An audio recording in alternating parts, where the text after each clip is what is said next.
Rakesh Raina ma'am, please OCD के लिए कोई ट्रीटमेंट बताएं। बहुत ईयर से प्रॉब्लम है बट आजकल लॉकडाउन में बहुत ज़्यादा बढ़ गया है। मेरे ब्रदर को प्रॉब्लम है एंड वो ट्रीटमेंट के लिए मना करते हैं हमेशा। वो एक्सेप्ट नहीं करते कि इसको कोई प्रॉब्लम है। राकेश रैना जी, ओसीडी सच में आपने बहुत ही सही कहा। ओसीडी सच में एक ऐसा कंडीशन है कि जिनको भी ओसीडी होता है वो ये मानने से इनकार करते हैं कि उनको कोई प्रॉब्लम है। उनको ऐसे लगता है कि वो सिर्फ ओवर कॉशियस है या वो सिर्फ थोड़े से ऑब्सेसिव है या उनकी पर्सनैलिटी ही ऐसी है। लेकिन जो उनके साथ रहने वाले लोग होते हैं उनको बहुत तकलीफ होती है उनके ये ओसीडी बिहेवियर से। कई बार ये देखा जाता है कि पेशेंट्स इसको मानते नहीं है, लेकिन इसके लिए कुछ थेरेपीज ज़रूर है।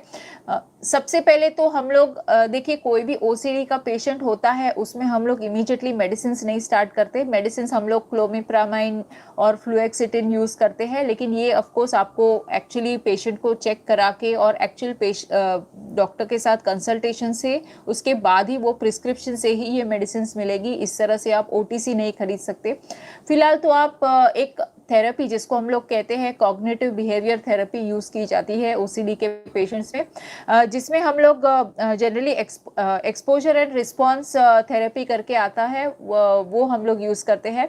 जैसे मैं आपको एक एग्जांपल देती हूँ। अभी कुछ लोग ऐसे होते हैं जिनको एक जर्म्स का ऑब्सेशन होता है। उनको ऐसे लगता है कि मेरे हाथ मतलब मुझे तुरंत कोई इन्फेक्शन हो जाएगा और वो बार बार हाथ धोते रहते हैं। तो इसको भी एक ऑब्सेसिव कंपल्सिव डिसऑर्डर या एक ऑब्सेसिव कंपल्सिव कंडीशन माना जाता है। तो ऐसे केसेस में हम लोग क्या करते हैं कि एक कंट्रोल्ड एनवायरनमेंट में उनको ग्रेडेड थोड़ा सा एक्सपोजर देते हैं। जैसे कि फॉर एग्जांपल अगर कोई इस तरह से ओसीडी वाला पेशेंट होता है, वो कभी भी पब्लिक टॉयलेट्स में नहीं जाएगा या कभी भी पब्लिक टॉयलेट्स में जाकर या फिर टॉयलेट सीट को हाथ भी नहीं लगाएगा और टॉयलेट के दरवाजे को भी हाथ नहीं लगाएगा। इस तरह का ओसीडी होगा। या फिर अगर वो कहीं पे भी छूता है तो बार बार हाथ धोएगा। तो ऐसे केस में हम लोग क्या करते हैं कि उनको कहते हैं कि आप एक प्रॉपर कंट्रोल्ड एनवायरनमेंट में उनको कहते हैं कि आप दरवाजे के नॉब को हाथ लगाइए। फिर उनके साथ थोड़ा सा रीजनिंग करते हैं, देखिए आपको कुछ हुआ क्या, आप जो सोच रहे हो वो इट्स नॉट सो बैड, आपको कुछ ऐसा नहीं होगा। इस तरह से थोड़ा सा काउंसलिंग और प्रॉपर उनको थोड़ा सा धीरे धीरे डोजेस में, उनको जिस बात का डर होता है, जिस बात से उनको डर लगता है, वो धीरे धीरे डोजेस में उनको एक्सपोजर दिया जाता है। अब आपके भाई को एग्जैक्टली किस चीज़ का ऑब्सेशन है वो आप इसमें स्पेसिफाई कीजिए, तो स्पेसिफिक उसका ट्रीटमेंट मैं आपको बताऊंगी।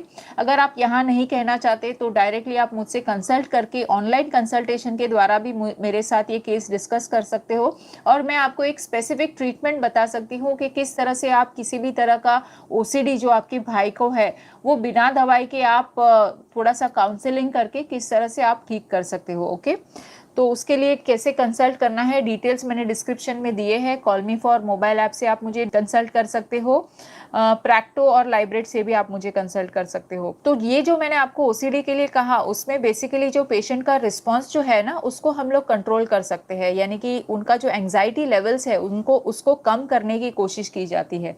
ये जो थेरेपी मैंने कहा वो उसके लिए आपको थेरेपिस्ट की ज़रूरत नहीं है, आप घर पर भी कर सकते हो। सिर्फ उसका एक स्पेशल टेक्निक रहता है, तो उसके लिए आपको कंसल्टेशन करना होगा।